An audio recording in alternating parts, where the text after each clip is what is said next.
Hola, buenas tardes, buenos días a los que nos escuchan desde América. Esta va a ser la primera mesa de comunicaciones y, en primer lugar, nos va a hablar Alejandro Ortiz y también Claudia Carvajal de la UNAM. Voy a ser muy sintética en las presentaciones porque lo importante es que ellos hablen. Alejandro Ortiz es doctor en estudios ibéricos y latinoamericanos por la Universidad de Perpiñán, de Francia, profesor investigador titular, tipo C, tiempo completo de la Universidad Autónoma Metropolitana Azcapotzalco y profesor de la asignatura en el Colegio de Literatura Dramática y Teatro de la UNAP. Las últimas publicaciones, citamos Cultura y Política en el drama mexicano postrevolucionario 1920-1940, 4 obras de revista para el teatro de ahora y Teatro y Vida Novohispana, 7 ensayos. Claudia, por su parte, es licenciada y maestra en Historia, obtuvo el doctorado en Historia del Arte por la UNAM y tiene una especialidad en Políticas Culturales y Gestión Cultural por la Organización de Estados Iberoamericanos y posee diversos artículos sobre estos temas y ha participado en numerosos congresos, proyectos de investigación artística y actualmente es miembro del proyecto de investigación Tras los pasos de la sílfide, una historia de la danza en España 1836-1938 del Seminario Complutense de Historia y Teoría de la Danza. El título de ambos es Quetzalcóatl a cielo abierto, la serpiente emplumada en la escena mexicana postrevolucionaria. Cuando quieras, Alejandro, querido. Bien, una pequeña nota introductoria. Desgraciadamente, Claudia, por razones de trabajo, no pudo estar presente con nosotros en este momento. Nos envía un video que vamos a ver, es breve, pero nos presenta justamente en su video la importancia que tuvo Quetzalcóatl como personaje central en el México de los años 20 en la búsqueda de la identidad a través de justamente su uso espectacular. Y después yo pasaré a hablar sobre el montaje de Quetzalcóatl en la zona arqueológica de Teotihuacán en 1924. Adelante. En 1930, la Secretaría de Educación Pública presentó una obra que llamó la atención por su originalidad. El 23 de diciembre, en el Estadio Nacional, ante 50,000 espectadores, fue organizada por la Secretaría de Educación y la Asociación Nacional para la Protección de la Infancia, la Navidad de Quetzalcóatl. La presidió la entonces primera dama Josefa Ortiz de Ortiz Rubio. Esta representación tuvo como principal finalidad festejar la Navidad al estilo mexicano y acercar a la infancia dos tradiciones importantes. Recordemos que la Guerra Cristera había marcado una ruptura evidente entre el gobierno federal y la Iglesia Católica debido a ciertas normas de prohibición en la libertad de culto que causaron molestia en los feligreses y párrocos de la zona del Bajío principalmente. Estas disidencias llegaron a enfrentamientos armados que poco a poco se habían apaciguado, dejando la situación en una paz rodeada de cierta tensión. Aunque políticamente el gobierno tenía mucha ventaja sobre la Iglesia, tampoco podía seguirla atacando de manera frontal sin tener un respaldo en el apoyo de las masas, ya que para ese momento la mayoría de la población mexicana era católica. La Navidad era uno de los festejos más importantes de la religión católica en México, por lo que casi todas las familias se involucraban en esta remembranza de una u otra manera. El argumento de la obra se basó en la leyenda de Quetzalcóatl, la cual refiere a este dios que decidió ayudar a los humanos a iluminarse, por lo que se transformó en hombre para dirigirse a la ciudad del Toyán, en donde pidió el sacrificio de su hermano Tezcatlipoca a manos de un sacerdote, y prometió que mientras él estuviera en esas tierras, la prosperidad y la abundancia se harían presentes para todos. Con su ejemplo, enseñó a los hombres a vivir en armonía, respetando a la naturaleza, y les dio el maíz. Después de una serie de peripecias, Quetzalcóatl parte de esta tierra, pero promete volver. Como puede notarse, esta historia tiene cierto paralelismo con las crónicas de Jesús, el Mesías, y se presentó como tal ante los espectadores del Estadio Nacional. El argumento fue de Rubén M. Campos, con arreglos musicales de Alberto Flatcheva. La dirección estuvo a cargo de Jesús Reynoso Arauz, Octavio García, Alfredo Carranco y Julio Galindo. Rubén M. Campos fue un ferviente estudioso de la tradición musical, ya que consideraba que el pasado prehispánico guardaba la legitimidad en el pueblo mexicano. La educación, la historia y las leyendas del alma del pueblo en este festival fueron interpretadas por los alumnos de la Escuela Nocturna de Música. El programa general no solo incluía esta obra de Quetzalcóatl, sino también numerosas danzas folclóricas y un número especial de los voladores de Papantla interpretado por indígenas totonacos. La prensa tuvo numerosas opiniones, la mayoría en contra de esta obra. La mayoría de las crónicas destacan elementos que no se mencionan en el programa federal.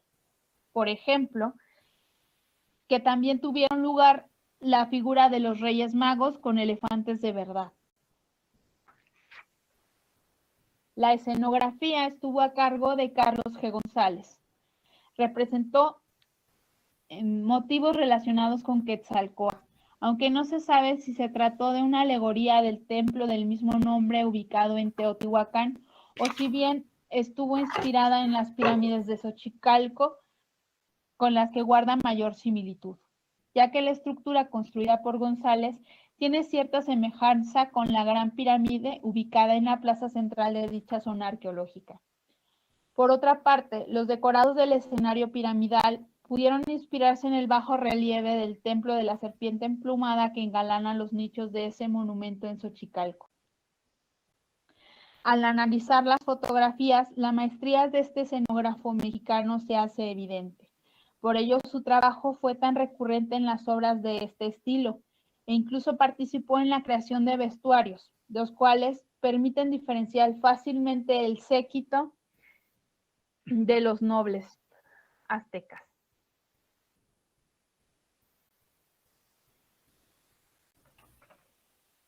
Aunque el espectáculo está lleno de novedades estéticas y combinaciones múltiples entre culturas y estilos, en su esencia posee una gran contradicción, pues la justificación de adorar a Quetzalcóatl se basó en reemplazar a la figura más importante de la Iglesia Católica. Sin embargo, surge la siguiente interrogante: ¿cómo rechazar la religión partiendo de ella para construir otros mitos? Quetzalcóatl tampoco era una figura con gran presencia en las tradiciones mexicanas de Navidad. Quizá este espectáculo fue un pequeño intento del gobierno federal para congraciarse con los fieles católicos, ya que la situación derivada de la Guerra Cristera aún estaba un poco tensa. Sea como fuere, este espectáculo es a todas luces una clara iniciativa de crear nuevas tradiciones mexicanas basadas en la legitimidad del pasado. Una religión secular que reemplazaría el culto católico con actitudes de civismo y de amor a la patria. Fue un intento que trató de inventar una tradición en la que se reconocería el sincretismo cultural en forma explícita por medio del reconocimiento de la figura católica a lo indígena, que fue apropiado como mexicano.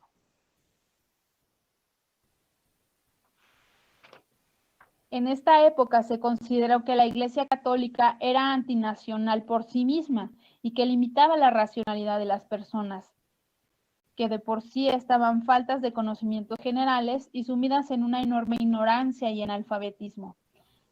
La religión fue tomada como un gran obstáculo para la modernización social y una de las mayores amenazas políticas a la estabilidad mexicana que buscaba perpetuarse por medio de las instituciones.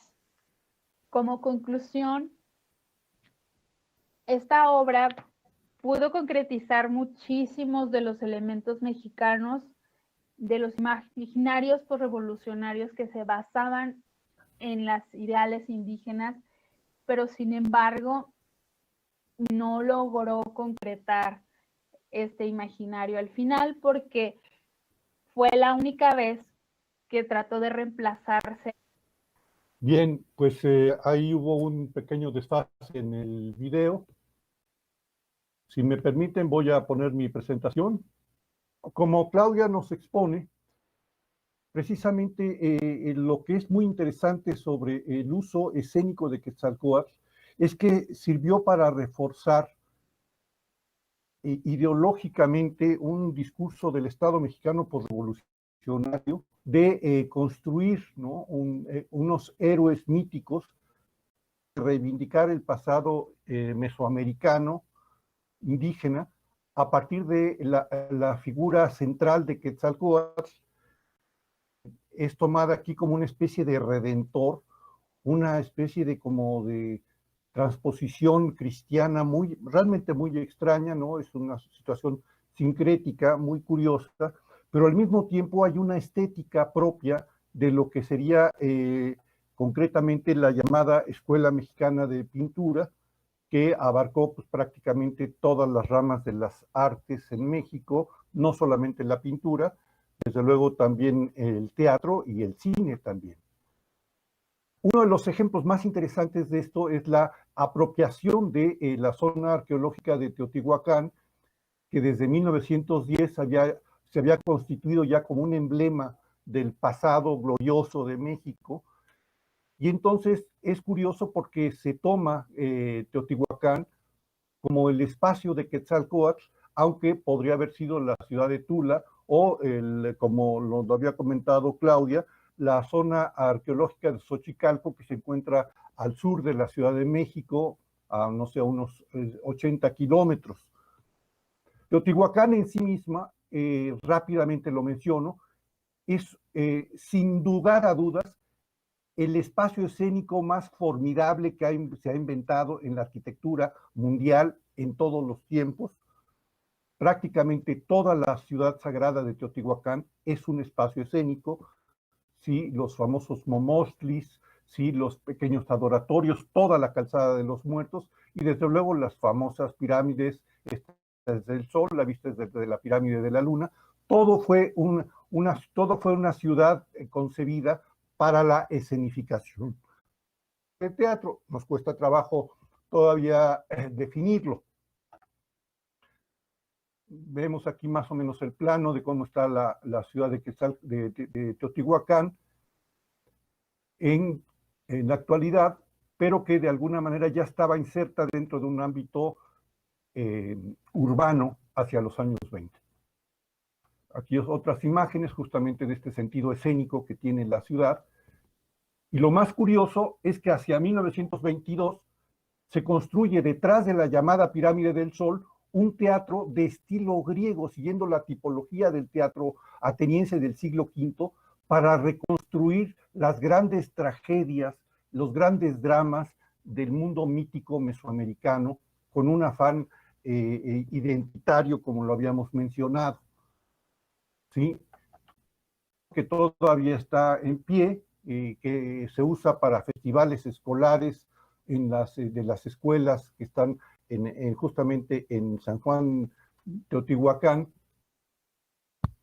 Y es curioso porque, si se fijan bien, está diseñado con ciertos elementos art déco mexicanistas, que son típicos de la época.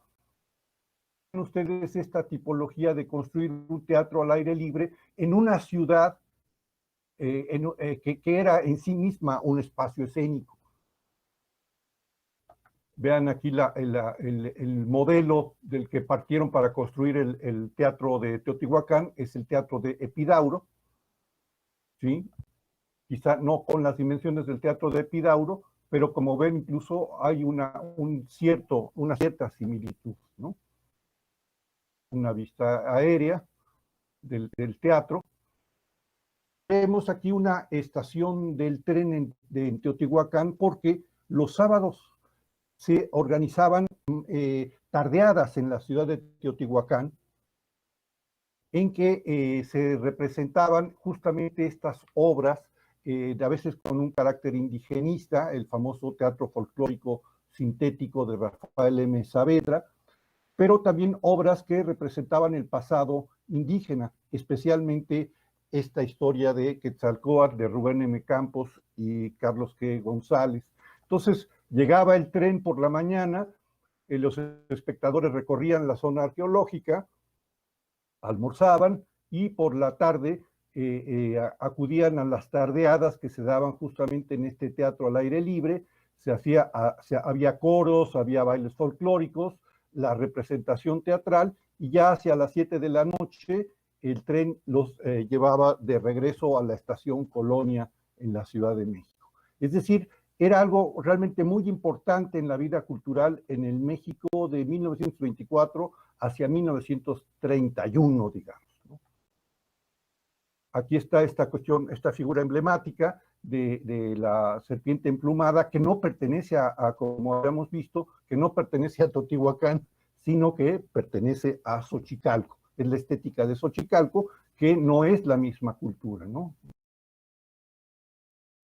Está justamente a partir de lo que una especie de cuaderno, programa de mano con la obra de Rubén M. Campos, que localizamos en el fondo reservado de la Biblioteca Nacional, las ilustraciones y los bocetos escenográficos de Carlos González, que realmente son extraordinarios desde el punto de vista estético, desde el punto de vista de la manera en que la Escuela Mexicana de Pintura tomó, ¿no?, a partir de códices y estilizó elementos propios del pasado mesoamericano y los adaptó a una estética moderna del siglo XX. Vean esta imagen de Quetzalcóatl barbado y, sí, cómo lo plantea la leyenda, ¿no?, con sus ojos claros, ¿no? En las fotos que nos presentó Claudia en el montaje en el Estadio Nacional, vemos ya, digamos, a los actores utilizando el vestuario, pero vean, realmente el diseño de los vestuarios es extraordinario, ¿no? Es de una gran estilización. Carlos González es, sin lugar a dudas, el padre de la escenografía moderna en México. Vean aquí a Tezcatlipoca, el dios maligno, y aquí vemos ya de entrada una visión totalmente melodramática y muy imbuida, ¿no?, de un espíritu cristiano, pues, pero mezclado, ¿no?, el bien contra el mal, ¿no? Tezcatlipoca como una especie de demonio que le muestra el Intisistecas, ¿no?, el espejo humeante, ¿no?, en donde Quetzalcóatl va a ver su miseria humana y va yendo hacia su propio exilio. Pero vean la estilización, ¿no? Una estilización un poco art déco, desde luego, ¿no? Pero es fantástico desde el punto de vista de una experiencia de arte mexicano que se trabajó en la escena y nada menos que en las pirámides de Teotihuacán. Esta es la bella dama Quetzalpétatl, ¿no? La amiga de Quetzalcóatl. Es muy interesante este boceto de Carlos G. González.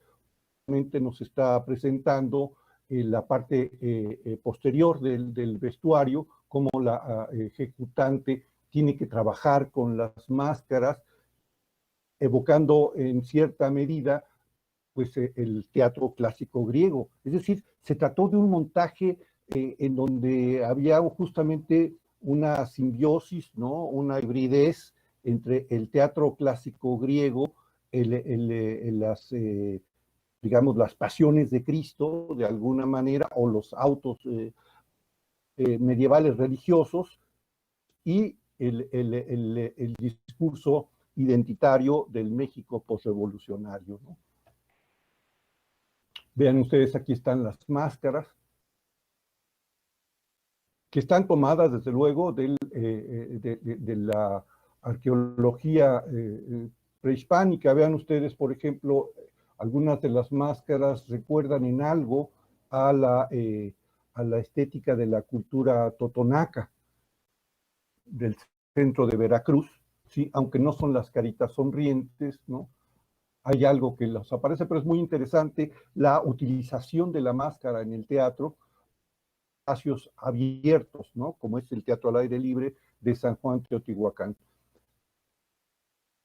Vean aquí uno de los telones de fondo, ergue ahí una figura totémica que no sé muy bien qué es, ¿no? Pero vemos aquí al fondo, en la parte baja, al Quetzalcóatl, ¿no? La imagen mítica de Quetzalcóatl, de las dos serpientes que se encuentran, que son, a final de cuentas, supongo que son Xolotl y Tlahuizcalpantecutli, ¿no? Que son Venus, que son la estrella de la mañana y la estrella del atardecer. Esta ornamentación que es típica de todo Mesoamérica, ¿sí? Y vean ustedes ya el escenario ya para el ballet, que es una cosa que a mí me sorprende mucho. Vean lo que nos dicen en el primer cuadro. Claro, hay un orador que habla, ¿no? Y una especie de corifeo, ¿no? Que habla, exaltemos la leyenda poética del civilizador, asistiendo a las escenas de su triunfal vuelta a Tula, de su orgía dionisiaca y de su muerte y transfiguración, escenas vivas y mudas como los dramas de espectros rutilantes del México, el año de Seaca 843 de la cronología náhuatl. ¿Sí? Entonces es una cuestión realmente como espectáculo muy interesante, debe haber sido impactante para el espectador de entonces, un espectáculo con música en vivo, una especie de danza-drama. En México hay una tradición muy impresionante de ejercicios escénicos de danza-drama, y quizá este sea uno de los que inauguran esta tradición, pero es curioso que teniendo a un lado el espacio escénico de las pirámides, particularmente la famosa región de la zona de la Ciudadela, donde está la llamada pirámide de Quetzalcóatl, pero no parece que la hayan usado, telón que evocaba a ese sitio, ¿sí? Cuando es curioso porque después de algunas pruebas que hemos hecho con estudiantes de teatro de la UNAM, hemos encontrado que justamente la llamada pirámide de Quetzalcóatl en Teotihuacán, en la zona de la Ciudadela, tiene una acústica ideal para la enunciación de texto, de palabra, ¿sí? Que se puede hacer algún ejercicio teatral, ¿no? Sin embargo, no utilizan esos espacios abiertos, sino el teatro al aire libre, con un telón de fondo típico de la tipología de la representación propia de la época. Entonces están representando la famosa pirámide de Quetzalcóatl como fondo, que sabemos además que esa pirámide de Quetzalcóatl no es necesariamente un templo dedicado a Quetzalcóatl, ¿no? Todo un constructo muy interesante, ¿no? Y vean las reflexiones de Quetzalcóatl antes de partir, ¿no? Quetzalcóatl que ha cometido, ¿no? El pecado de la embriaguez y de la lujuria, ¿no? Palpándose aterrado, vuelve a mi pueblo, al que salvé de la ignorancia, mi pueblo maldito vuelto a caer en la desgracia. Yo le di el ejemplo y él me siguió como el cervatillo que brama, siguiendo los pasos de su madre a embriagarme al pie del ara. Soy yo, Quetzalcóatl, la serpiente emplumada, donaire del aire, quien hoy por el fango se arrastra. Soy el espectro en su mortaja, el látigo de remordimiento me cruza la cara. Ve, fantoche caído de bruces, ve, payaso, levántate y anda. Despierta tu embriagado y porcina farándula. Porque en la obra, claro, se significa una especie de borrachera colectiva, ¿no? Interesante el espectáculo. Desgraciadamente tenemos muy pocas imágenes fotográficas, y este Quetzalcóatl fue el que se escenificó años después, nacional, que también es algo muy interesante desde el punto de vista de la recuperación de los grandes mitos, a través del llamado teatro de masas del profesor Efrén Orozco Rosales, y que también continuó representándose esta obra de Quetzalcóatl que data de 1924, ¿no? Y a final de cuentas, pues ya, aquí como nos dicen estas últimas acotaciones, ¿no? Ante actitud delirante de dolor, una nubecilla se forma de las cenizas del pontífice. Pájaros milagrosos de magníficos plumajes revuelan brotados como por sortilegio del fuego. Las que caen de bruces al ver el prodigio, el corazón de Quetzalcóatl, resplandeciente como un ascua de oro, se eleva al cielo, de donde vino un día como símbolo celeste de amor y bien para la humanidad. Mientras un coro invisible canta, como si asistieran a un trasunto de la eternidad, contemplan de rodillas en adoración extática que el corazón de Quetzalcóatl se transforma en la estrella de la mañana, Tlahuizcalpantecutli, y derrama su luz de amor como una promesa de gracia en el corazón de los hombres. Y sí, evidentemente debe haber sido muy espectacular ese efecto de luces, ¿no? En la parte final, en donde, claro, llega un coro que termina, a final de cuentas, entonando, supongo, con una música con atabales y flautas, un canto en honor a esa estrella de amor que dejó Quetzalcóatl, que es Venus. Y con esto concluyo mi presentación. Enhorabuena y muchísimas gracias. Continuamos pues con otra de las participantes, con Carmen Luna, que es doctora en Filología Hispánica por la Universidad de Santiago de Compostela y profesora titular de la Universidad de Vigo, con docencia en literatura hispanoamericana. Y además yo estoy especialmente contenta de que esté aquí porque fuimos compañeras al menos durante algunos años de la carrera, ¿no?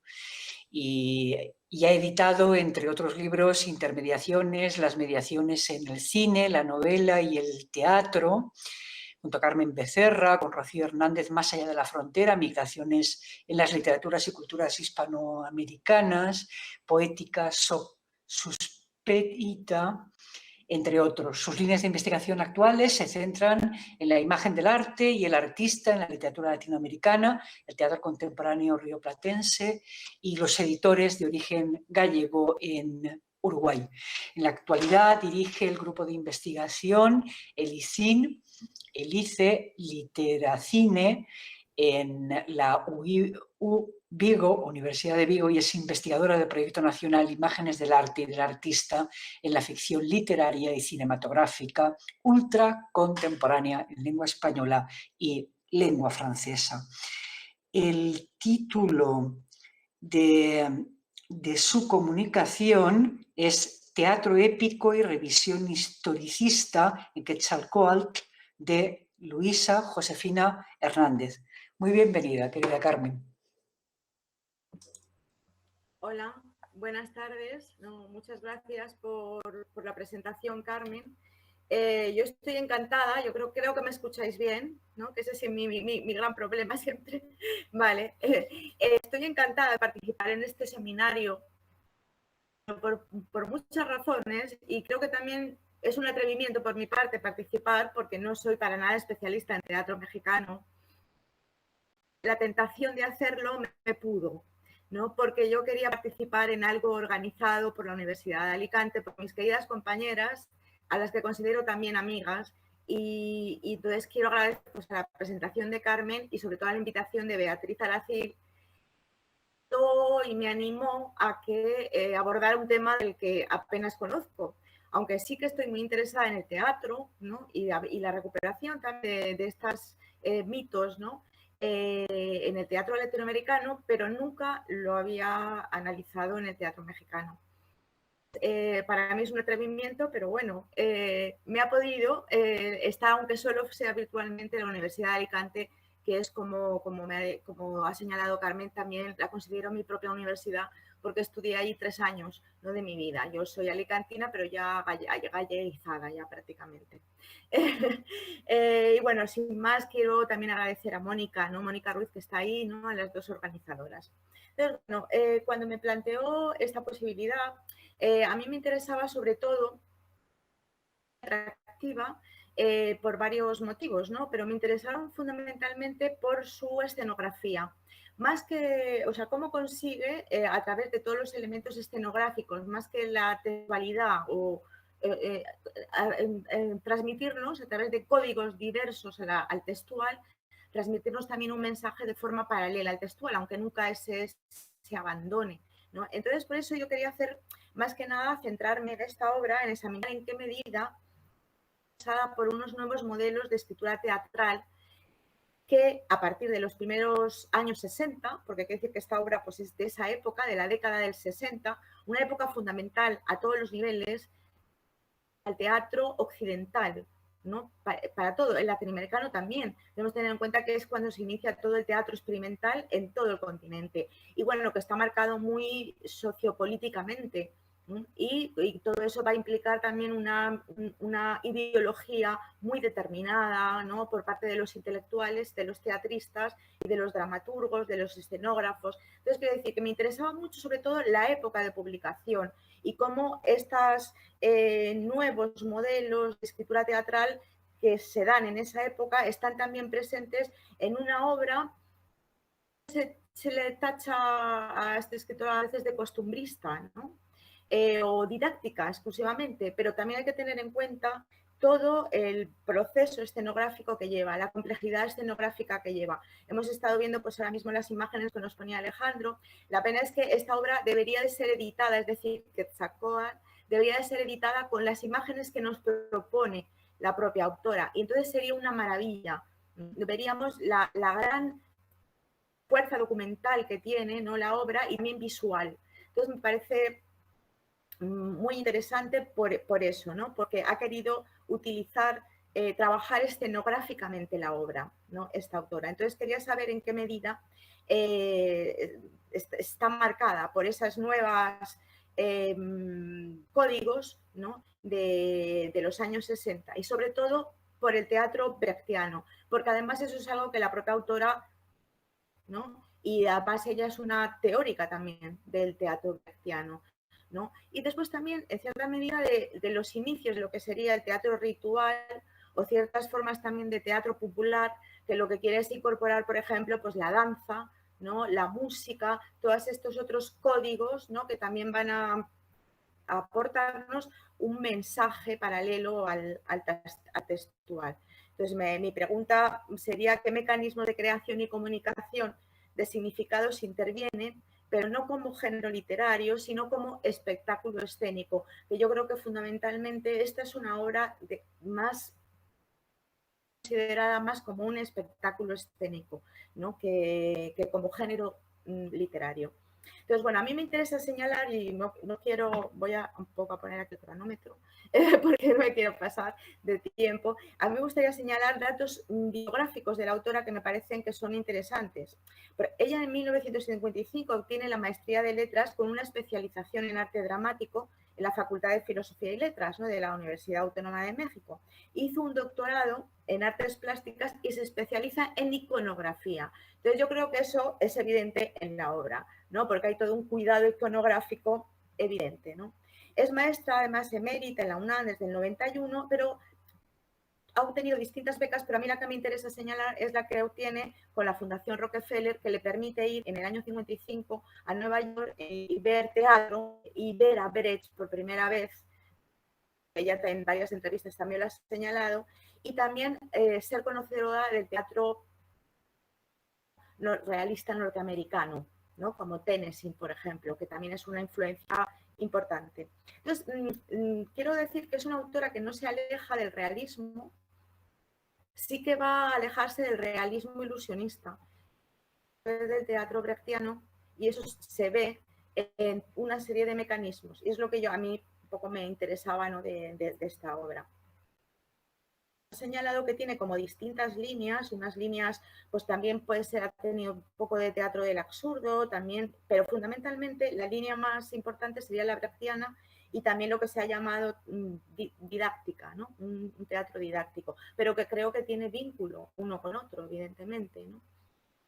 también es interesante señalar, y en relación con esta obra que trata del mito de Quetzalcóatl, nos ha dicho cómo que el teatro postrevolucionario lo que hace es oficializar, ¿no?, ese mito, y sobre todo enlazarlo con Teotihuacán, que es lo que él ha señalado, a pesar de que sea un mito, es una de las divinidades que está presente en todos los pueblos mesoamericanos, no solamente en Teotihuacán, sino lo relacionamos con Tula, con el norte de México, con Cholula y con distintos códices. Entonces, bueno, vemos que es un mito, ¿no?, de toda Mesoamérica.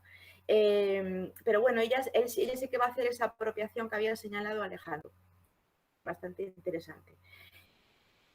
En relación con eso, lo que representa es esa línea de teatro mexicano que quiere, en una época muy concreta, como es esa de los años 60, de esa década de los años 60, que es la generación del 50, que lo que tratan es de practicar un nacionalismo muy consciente, ¿no? Y abordar cuestiones de tipo de cuestiones mexicanas, ¿no? Sobre todo también un revisionismo histórico, que es lo que estamos viendo en esta obra. Lo que pasa es que este revisionismo histórico de Hernández lo que va a tratar es de universalizarlo. Entonces, el Quetzalcóatl le va a permitir crear un mito universal, ¿no? Un mito, digamos, que presente una visión no dualista del mundo, pero sí dialéctica entre el espíritu y la materia. Entonces, eso me parece que también tiene mucho que ver con la ideología de ese momento. Entonces, la trata de universalizar, ¿no?, de dotarlo de universalidad. Entonces, bueno, esa mexicanidad también está presente en otros temas, pero también, por ejemplo, ella es una escritora que también practica un teatro, llegó a realizar prácticas experimentales dentro de lo que se ha considerado el nuevo teatro experimental latinoamericano, porque, por ejemplo, con una obra como con La danza del uruguayo múltiple, ahí lo que vemos es también una disolución del autor, del dramaturgo, ¿no?, que atiende sobre todo a la concepción del teatro de distintos dramaturgos, de la posibilidad de los actores, es decir, que también se arriesgó, no solamente está dentro de una línea costumbrista, ¿no?, vamos a llamarla así.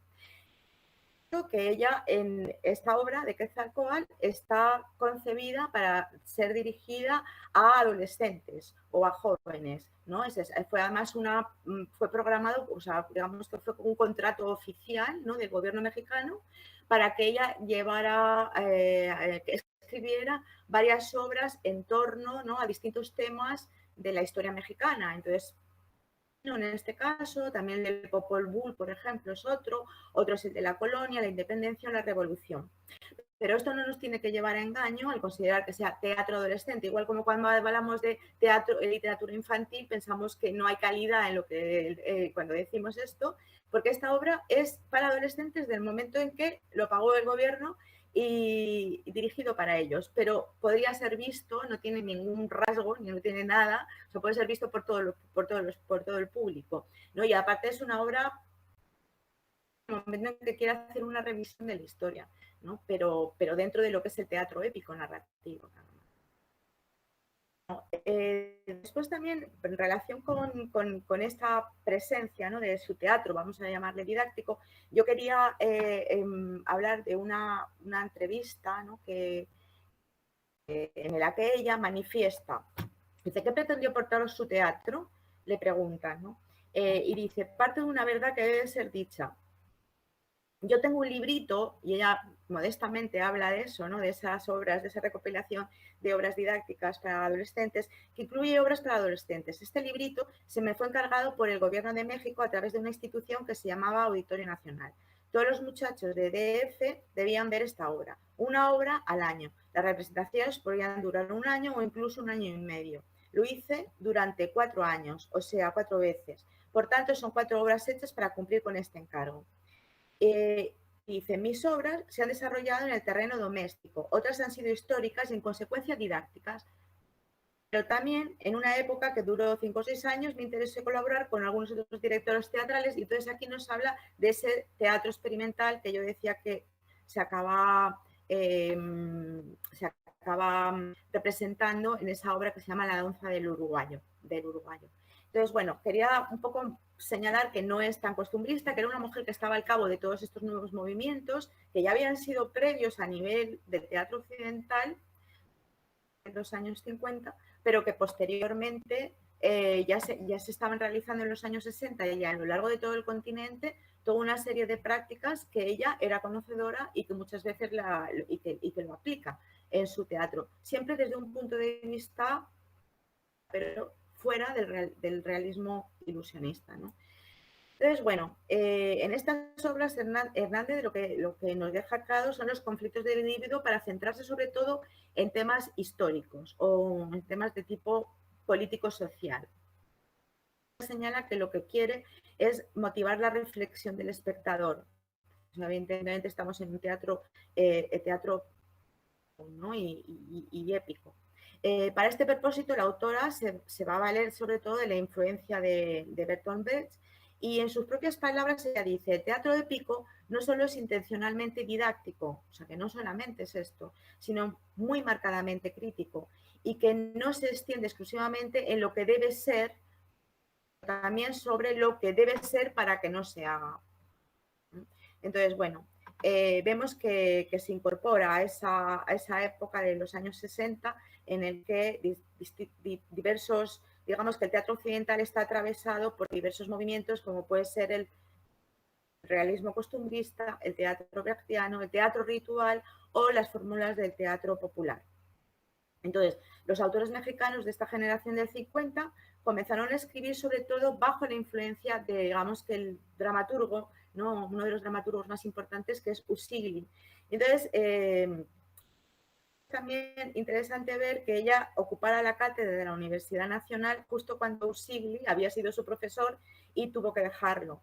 Entonces, bueno, esa influencia de Usigli sobre ella es muy fuerte y ella misma dice, la pregunta, ¿no? En una entrevista, si hay una tradición dentro de la dramaturgia mexicana, y ella dice, sí, a partir de Usigli. El gesticulador es el primer éxito popular del teatro mexicano, admitido públicamente. La diferencia que hace la presencia de Usigli es la de popularizar un teatro abocado hacia la problemática de México y sobre todo unos problemas tan difíciles como es la política mexicana, ¿no? Eso es muy significativo porque implica una toma de conciencia del escritor y la transmisión de una conciencia al público. Mayor del teatro, despertar conciencias y un sentido de identidad, que es lo que vemos en la obra, ¿no? Yo no querría ahora pararme a explicar exactamente cuál es el argumento de la obra, pero en definitiva es una obra que está en dos partes, ¿no? En la que en la primera nos habla de ese mito, ¿no? De la creación del hombre, del robo del maíz por el dios Quetzalcóatl, y luego en la segunda parte hay una humanización del dios, el poderío que adquiere el pueblo mexicano y su caída ante la llegada de los españoles, ¿no? Y también ese mito, ¿no? Del regreso, ¿no? De Quetzalcóatl y sobre todo la pérdida en un momento azteca de la espiritualidad que tenía, por ejemplo, pues el tolteca, ¿no? Y entonces, bueno, vemos en resumido es un poco el argumento, ¿no? De esta obra dividida en dos partes. Entonces, bueno, ella también señala,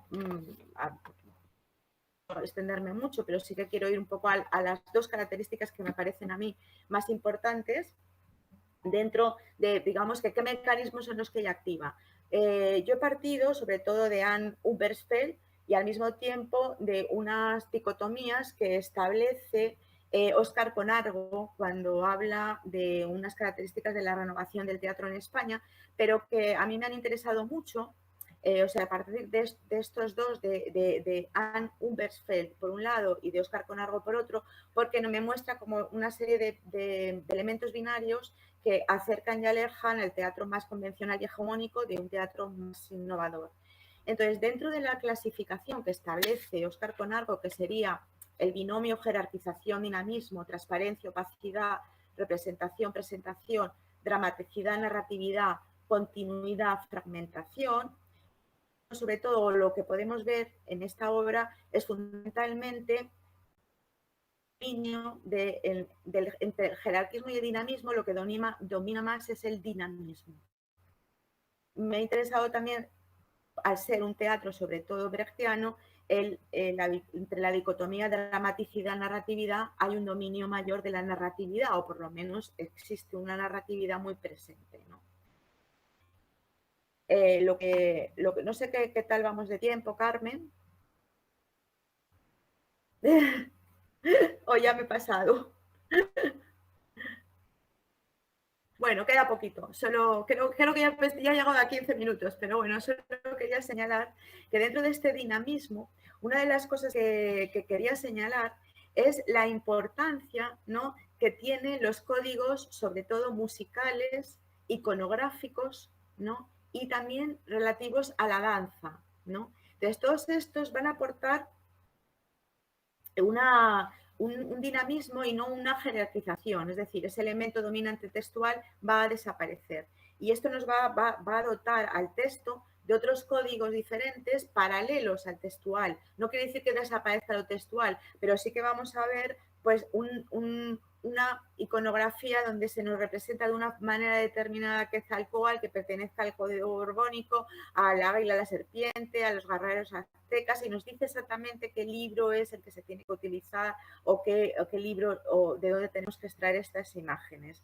Entonces, a mí, dentro de lo que es la imagen que se nos presenta, es decir, esa iconografía que aparece proyectada al fondo, ¿no?, del escenario y que van a aparecer, ¿no?, a lo largo de toda la obra, lo que querría ver es que ahí lo que podemos ver es una visión no dualista del mundo, ¿no?, que incorpora una relación dialéctica entre materia y espíritu. Entonces, eso lo podríamos, siendo la actividad humana la base de esa interacción. Solo de esa visión no dualista, pero integrada de la materia y del espíritu, es la serpiente emplumada, ¿no?, es espíritu y materia. Y eso nos lo dice incluso en una frase el propio Quetzalcóatl, ¿no?, pero tampoco quiero pasarme. Igual pasa con la danza y con la música, y también con el lenguaje poético o lírico, que también es musical, porque nos permite también ver que la representación adquiera una atmósfera de tipo ritual, que sea alejada también del ilusionismo. De las danzas, cada cierto tiempo y en un lugar muy privilegiado, ¿no?, dentro de esta historia, ¿no?, lo que da es que el movimiento corporal contribuye a crear un espectáculo muy emotivo, ¿no?, donde la emotividad está muy presente, ¿no?, y también al mismo tiempo una gran tensión dramática, ¿no? Entonces, me parece que eso también lo aporta. Y luego también, dentro de lo que es la narratividad o la dramaticidad, pues vemos que ya el propio texto se inicia con un narrador. En la primera parte, los narradores, que son dos dioses, o ese dios, ¿no?, de Quetzalcóatl y Xolotl, pues, su imagen del mundo, ¿no? Entonces, bueno, no quiero alargar más, simplemente comentar, aunque solo sea así con unos trazos. Me gustaría haber puesto ejemplos, pero bueno, que requeriría una comunicación mucho más larga, haber puesto ejemplos para y concluir que hay un uso de mecanismos propios del teatro épico narrativo y que permitió una solución a un teatro que pretendía ser realista, que no le satisfacía ya, debido a todos los logros y todas las teorías que en ese momento ya estaban asumiéndose, ya no se satisfacía ese realismo ilusionista. La conclusión. Así que muchas gracias y creo que me pasé un poquito de tiempo.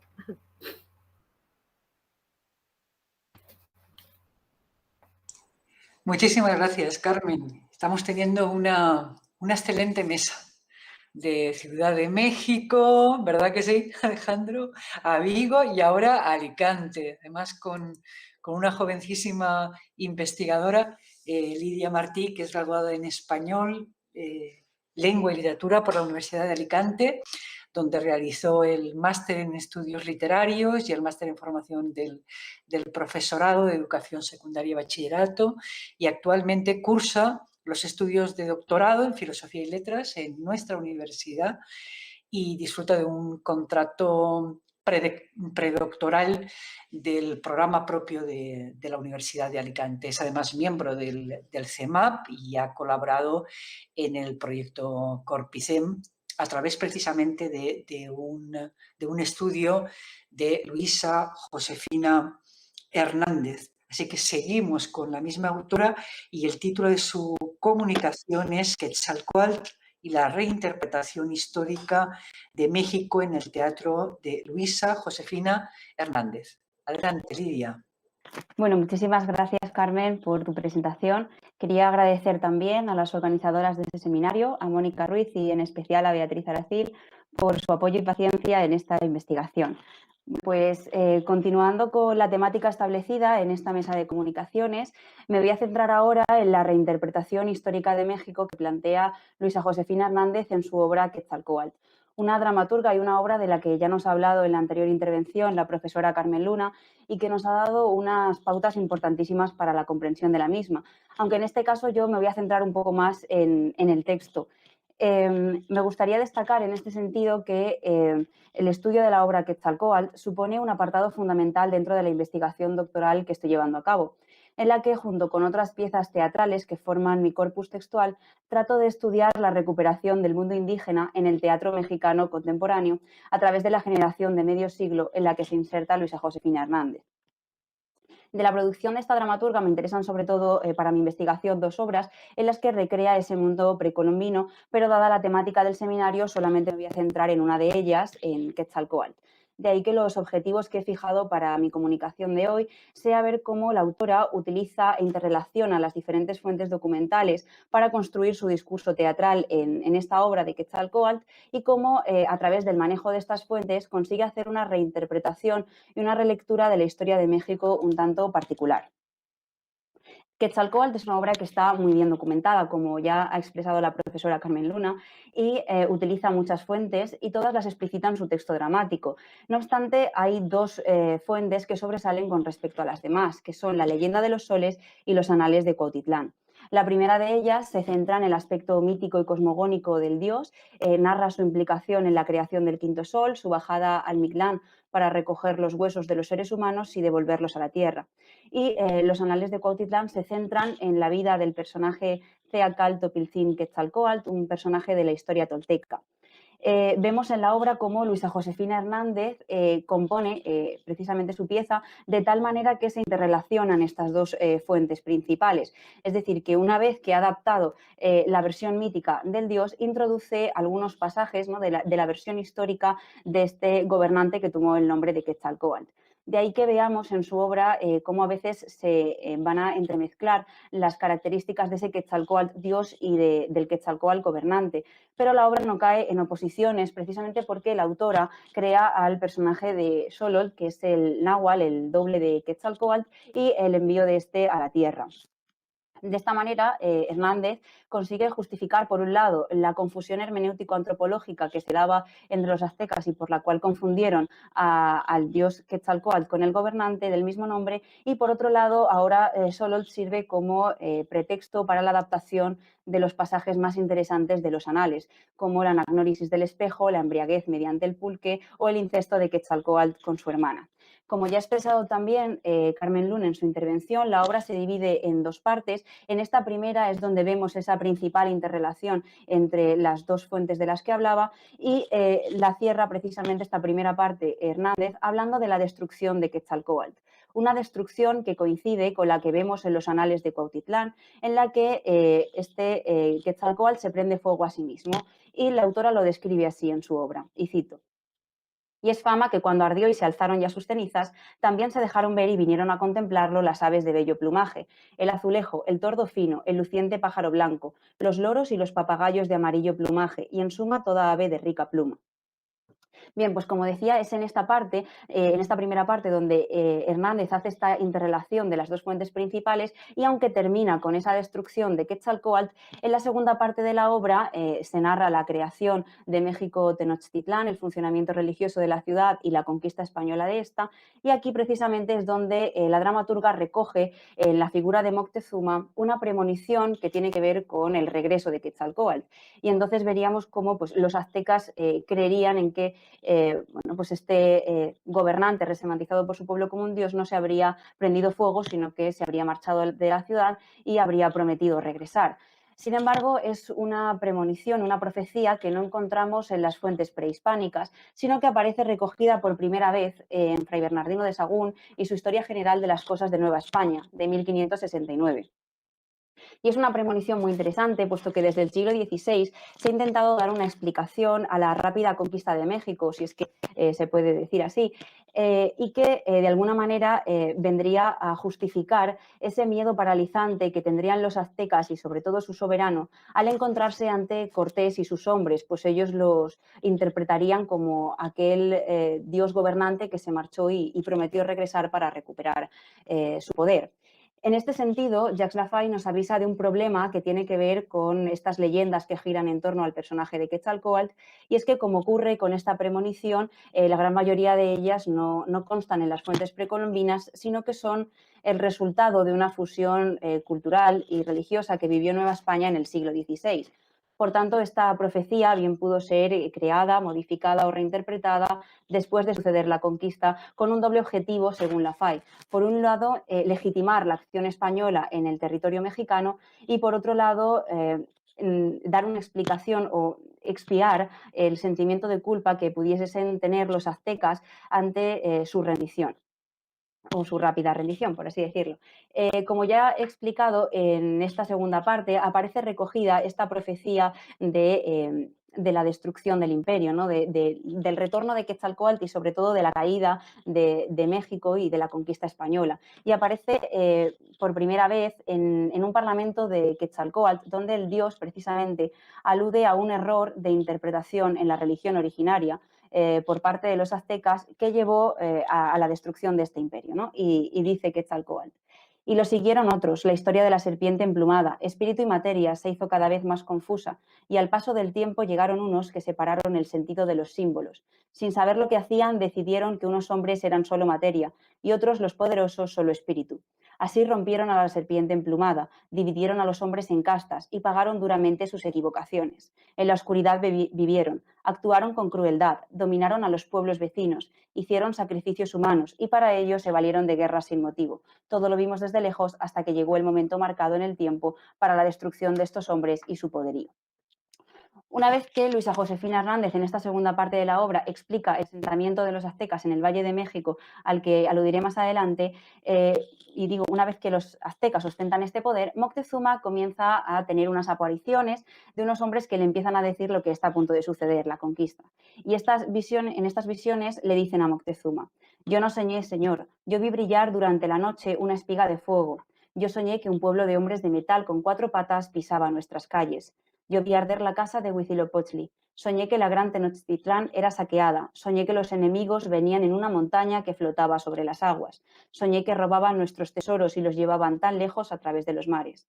Vi tu penacho verde y azul en un lugar lejano, intacto a través de los tiempos.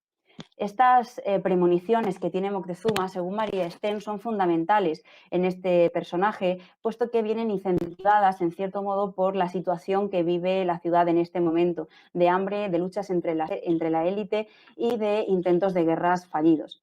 Y si seguimos estas visiones, estas premoniciones que tiene el Tlatoani, observamos una transformación de Quetzalcóatl.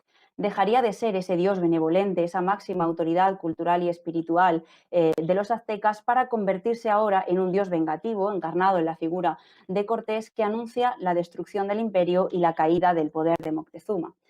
Entonces vemos en la obra de Luisa Josefina Hernández cómo, a través de la interrelación de estas fuentes y de su uso para la construcción de los diferentes pasajes y diálogos de sus personajes, la autora consigue hacer una reinterpretación histórica de México, un tanto peculiar, como he dicho antes, puesto que ahora señala a los aztecas, al igual que los españoles, como feroces conquistadores.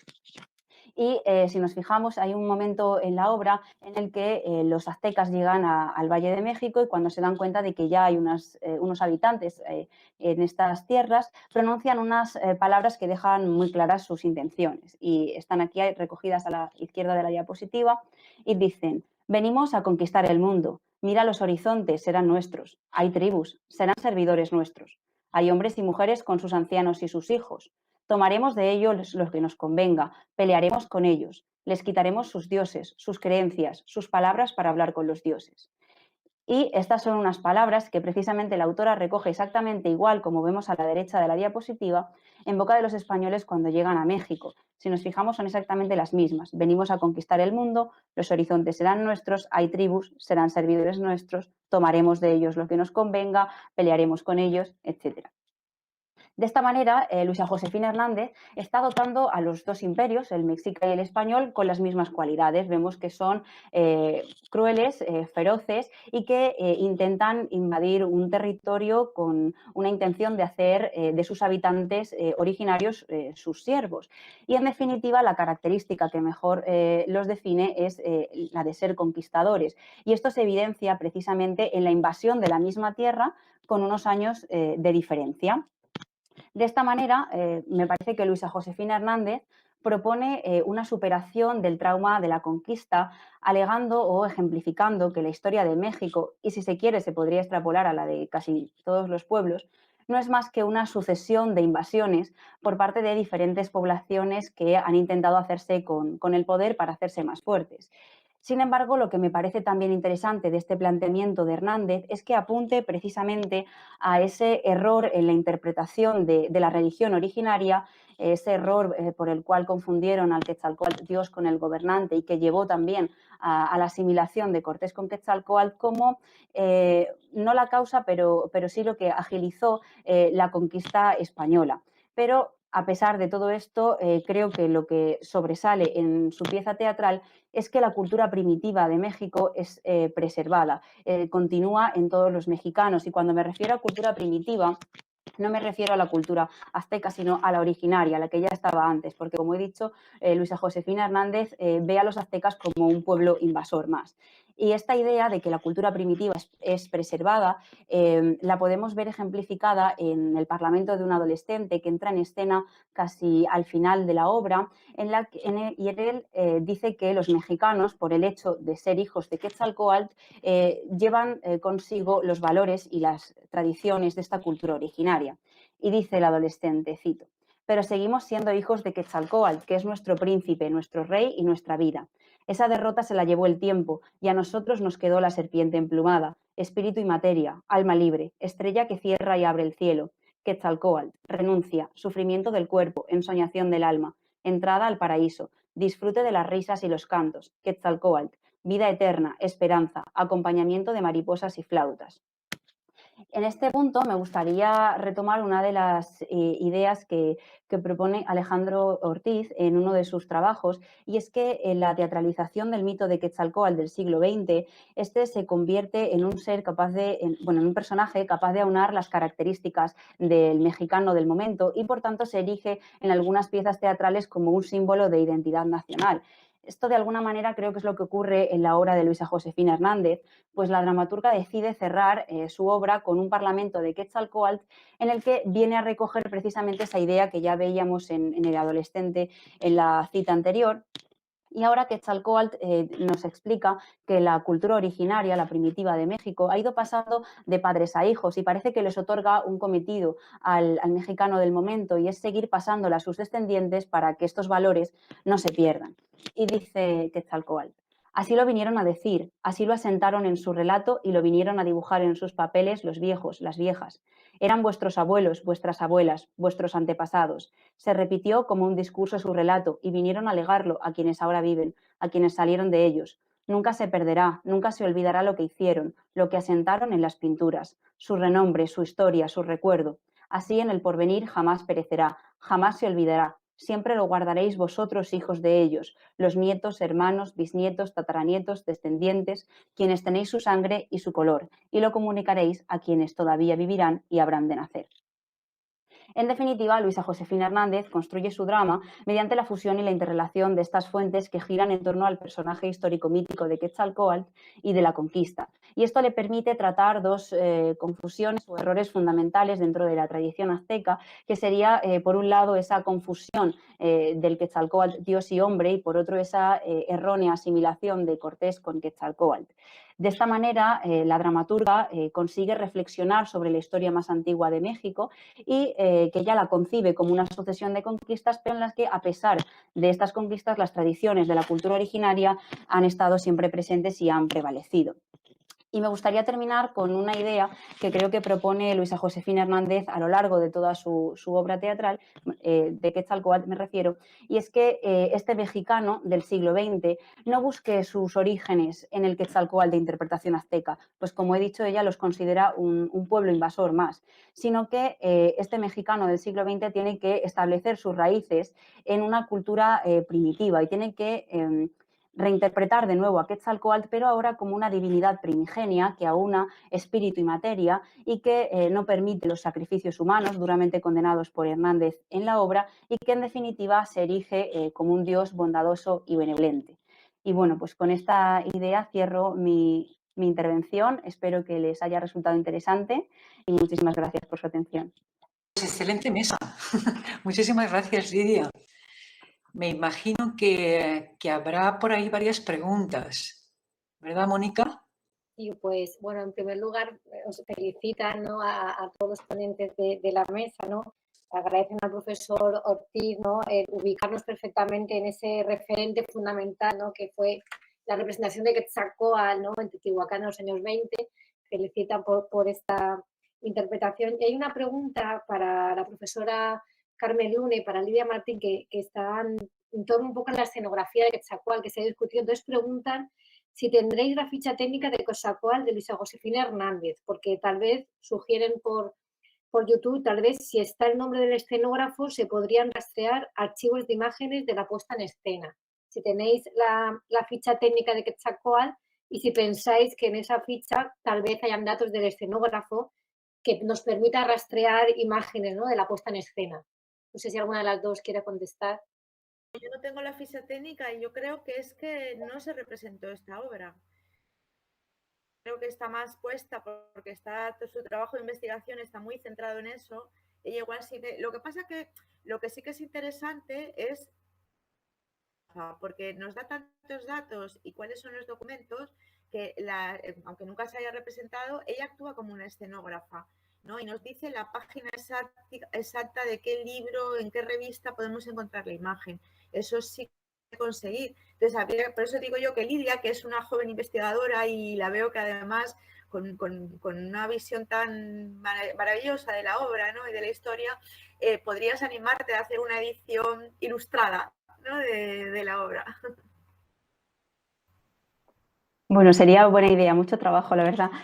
Bueno, yo por la pregunta que hacías, Mónica, tampoco tengo la ficha técnica. Cuando hice la ficha de contenido para el grupo, para Corpicem, me resultó imposible encontrarla. Entonces también llegué a la misma conclusión que la profesora Carmen Luna, de que nunca se puso por escena. No sé si alguien tendrá algún dato sobre esto, pero yo no he encontrado nada. Muy bien. Y preguntan también que, puesto que la obra fue un encargo del gobierno, ¿en qué medida pensáis hasta qué punto creéis que Luisa Josefina reafirma, renueva o contradice el discurso identitario nacional? No sé si alguna de las dos, ¿no?, teniendo en cuenta ese contexto, ¿no?, porque en realidad fue un encargo, ¿no?, lo entendemos como un encargo del gobierno, ¿no? ¿Cuál fue la actitud de Luisa Josefina, ¿no? Si reafirma, renueva o contradice realmente el discurso identitario nacional. No sé si alguna de las dos queréis intervenir. Sí, bueno, yo en este sentido creo que Luisa Josefina Hernández trata de seguir un poco esa línea que se ha establecido de recuperación, ¿no?, del mundo indígena y de establecer sus orígenes en esta época, pero también estudiando la obra e intentando analizarla un poco más a fondo, creo que va un poco más allá precisamente por lo que he explicado antes, de que no se queda en la época del Imperio Azteca, ¿no?, como ocurre en la gran mayoría de obras teatrales y no de este momento, que cuando intentan establecer sus orígenes en ese mundo precolombino se quedan en lo azteca como esa identificación. Y creo que ella va un paso más allá y los señala como unos conquistadores más, igual que los españoles, y que intenta llegar a un estado un poco más primitivo, ¿no?, y a una cultura más originaria. No sé si Carmen quiere. Sí, yo lo que quería señalar es que ella por la lectura, ¿no?, que yo hago, ella lo que trata es de dignificar se trata de crear como una historia oficial, pero al mismo tiempo universalizándola, ¿no? Entonces, acudiendo sobre todo a la representación de la espiritualidad, ¿no? que ella asimila a Quetzalcóatl, ¿no? Y por eso hace lo del náhuatl, ¿no? Y esa humanización, que ahí sí que se puede ver el mesianismo, ¿no? Sí que se puede ver un cierto mesianismo que sí que está presente dentro de la historia, ¿no? A lo largo de la historia de la vuelta, ¿no? del Salvador, ¿no? De como un Salvador y la humanización, ¿no? de Jesús, ¿no? En una figura, pues aquí también lo podemos ver. Pero yo creo que ella lo que más tiende, y sobre todo si leemos, por ejemplo, las acotaciones, ella siempre insiste muchísimo en, por ejemplo, no folclorizar nada, ¿no? Siempre dice, no es folclórico, incluso, por ejemplo, habla, esto es, por ejemplo, es una civilización elaborada y tan respetada como cualquier otra. O, por ejemplo, cuando añade la música, no es folclórica, es una música clásica de autores, de los compositores más universalmente conocidos como clásicos, pero que eso no signifique nacionalizar, sino los universales. Entonces, yo lo que creo es que quiere universalizar, al mismo tiempo que encontrar una identidad, ¿no? Al mismo tiempo universalizarlo. Y lo utiliza a través de ese mito, ¿no? Del mito de Quetzalcóatl, tal como ella lo elabora, ¿no? Que es esa fusión que digo yo, ¿no? de espíritu y materia. Pues yo creo que es lo que trata de hacerlo. Sí es verdad que está elaborando un discurso histórico, ¿no? Sí que elabora un discurso histórico. Pero bueno, no sé, también Alejandro había antes señalado, ¿no? Lo de la oficialización y del discurso, ¿no? Del mito de Quetzalcóatl. A lo mejor él también puede señalar algo, ¿no? En relación con eso. Y Alejandro, el micro. Sí, Alejandro.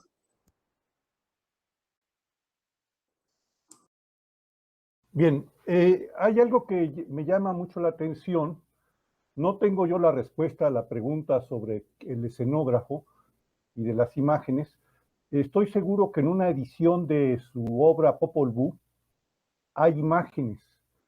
Y yo tengo la certeza también de que Popol Vuh y Quetzalcóatl formaron parte de un proyecto del Estado mexicano de teatro escolar en el Auditorio Nacional. Y eso nos hace pensar que el discurso de Luisa Josefina Hernández no está dirigido al gran público, sino a chicos de una edad entre los 10 o 12, 14 años. Es decir, son obras de teatro para un auditorio juvenil.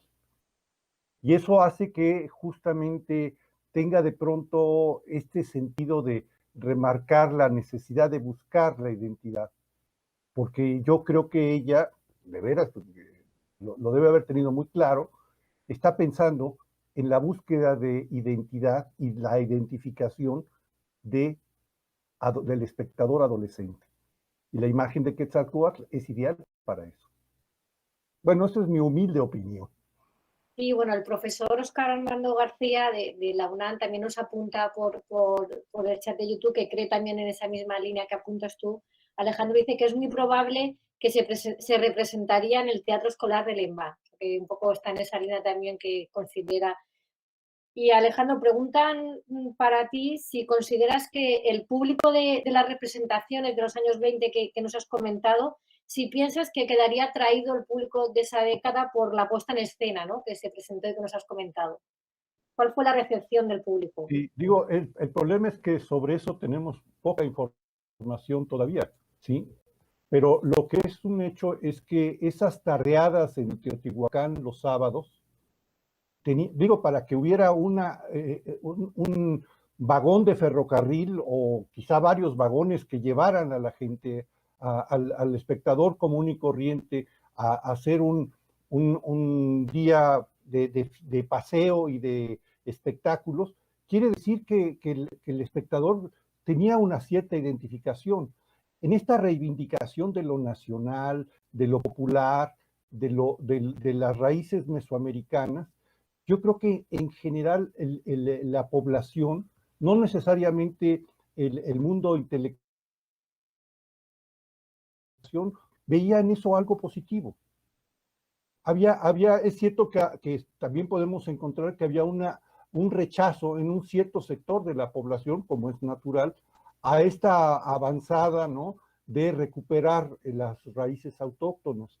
Pero yo creo que el montaje de Quetzalcóatl, si duró tantos años en escena, oigan, en los años 20, un espectáculo que hable sobre el pasado mítico y que dure desde 1924 a por lo menos 1930, es decir, 6 años, además representándose en espacios abiertos, incluyendo un estadio, hombre, lo lógico es que haya sido un espectáculo con una gran recepción positiva por parte del espectador común, no así de la prensa, ¿no?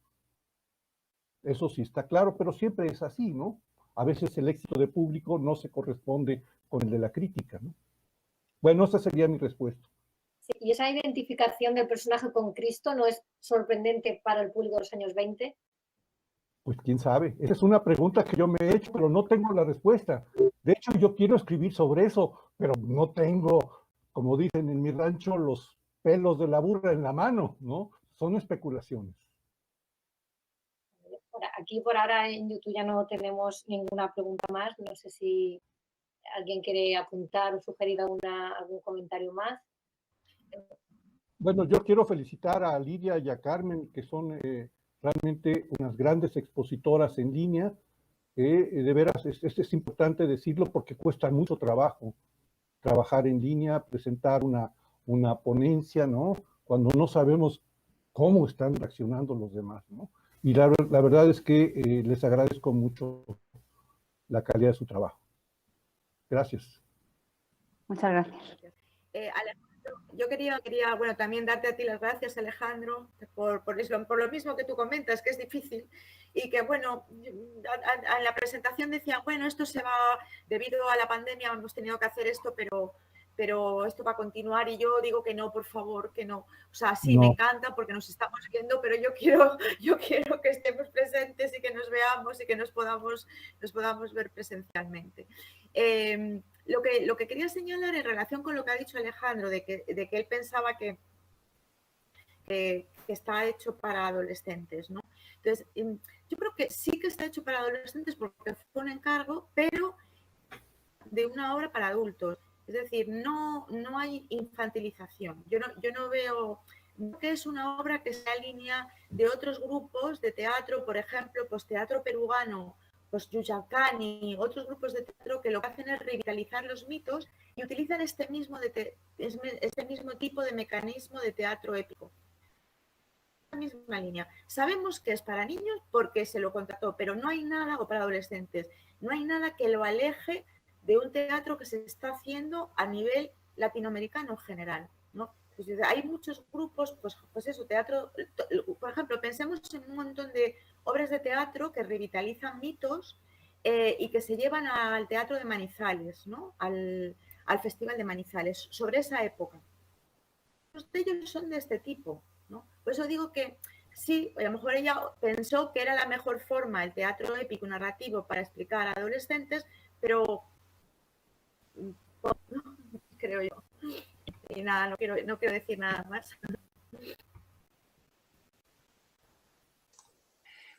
Bueno, pues si ya no hay más preguntas ni comentarios, creo que es la hora de cerrar, y creo que ha sido una mesa excelente, excelente.